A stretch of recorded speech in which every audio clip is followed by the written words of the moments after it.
All right, I'm back. This is my second time. I recorded the first one without my mic on. Acts chapter 14. Paul and Barnabas at Iconium. Now at Iconium, they entered together into the Jewish synagogue and spoke in such way that a great number of both Jews and Greeks believed. But the unbelieving Jews stirred up the Gentiles and poisoned their minds against the brothers. So they remained for a long time, speaking boldly for the Lord, who bore witness to the word of his grace, and granting signs and wonders to be done by their hands. But the people of the city were divided. Some sided with the Jews and some with the apostles. When an attempt was made by both Gentiles and Jews with their rulers to mistreat them and to stone them, they learned of it and fled to Lystra and Derbe, cities of Lycaonia, and to the surrounding country. And there they continued to preach the gospel. So they spoke in the synagogue, and it caused Greeks and Jews to believe, but the unbelievers poisoned the Gentiles' minds. Now, poison means to turn their minds and twist their minds. And the two stayed longer to do signs. And when the two learned that people wanted to stone them, they decided to leave and spread the word in Lystra and Derbe. Paul and Barnabas at Lystra. Now at Lystra there was a man sitting who could not use his feet. He was crippled from birth and had never walked. He listened to Paul speaking, and Paul, looking intently at him, and seeing that he had faith to be made well, said in a loud voice, "Stand upright on your feet." And he sprang up and began walking. And when the crowd saw what Paul had done, they lifted up their voices, saying in Lycaonian, "The gods have come down to us in likeness of men." Barnabas they called Zeus, and Paul Hermes, because he was the chief speaker. And the priest of Zeus, whose temple was at the entrance in the city, brought oxen and garlands to the gates and wanted to offer sacrifice with the crowds.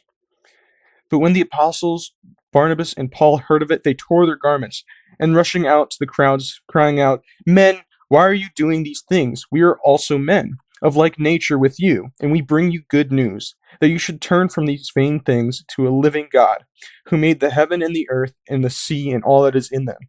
In past generations he allowed all the nations to walk in their own ways. Yet he did not leave himself without witness, for he did good by giving you rains from heaven and fruitful seasons, satisfying your hearts with food and gladness." Even with these words, they scarcely restrained the people from offering sacrifices to them. So, Paul had healed a crippled man who was crippled from birth because of the man's faith, and people saw and thought that Barnabas was Zeus and that Paul was Hermes.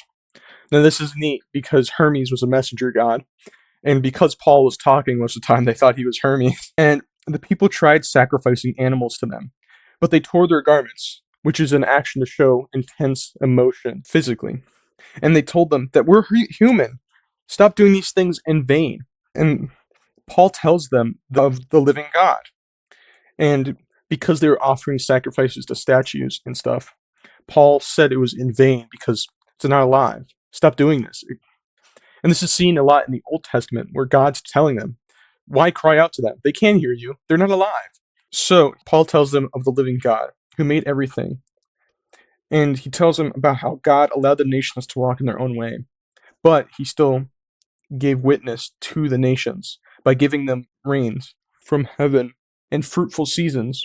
Paul stoned at Lystra. But Jews came from Antioch and Iconium, and having persuaded the crowds, they stoned Paul and dragged him out of the city, supposing that he was dead.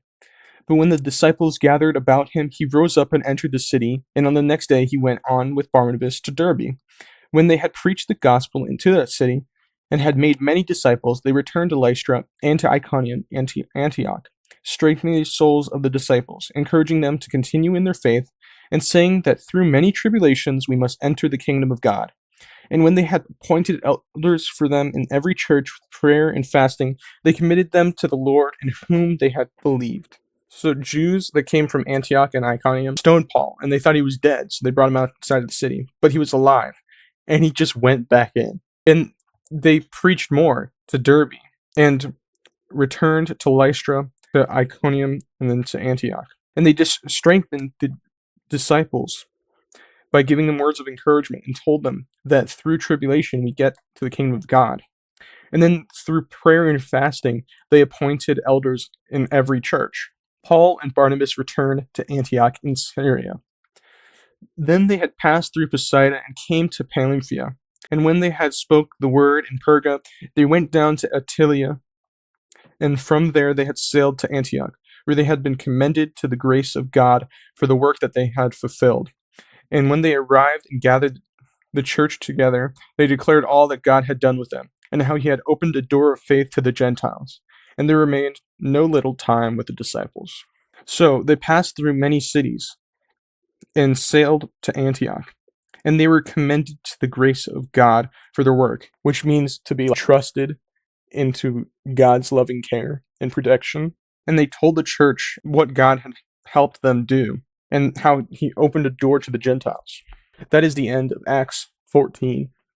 Thank you all for watching. Subscribe and goodbye.